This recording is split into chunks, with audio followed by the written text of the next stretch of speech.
கர்ணன் இறந்த பிறகு சொர்க்கத்திற்கு செல்லாமல் நரகத்திற்கு சென்றான். இதை கவனித்த கர்ணனின் தந்தை சூரிய தேவன் மனம் உடைந்து குழப்பத்துடன் அலைந்தார். இதை பார்த்த சிவபெருமான் சூரிய தேவனை அழைத்து விளக்கம் அளித்தார். கர்ணன் இறப்பதற்கு முன்பே அவன் புண்ணியங்கள் அனைத்தையும் கிருஷ்ணன் பெற்றுக்கொண்டார். அவ்வாறு இருக்க கர்ணன் எப்படி சொர்க்கத்திற்கு செல்வான் என்று கூறினார். அப்படியானால் தன் புண்ணியத்தை கிருஷ்ணருக்கு கொடுத்ததால் மகா புண்ணியனாக மாறியிருக்க வேண்டும் என்று சூரிய தேவன் கூறினார்.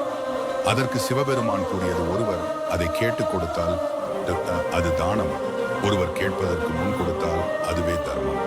எப்போதும் தர்மம் தான் தலை காக்குமே தவிர தானம் ஒரு மனிதனின் அடிப்படை கடமையாகும்.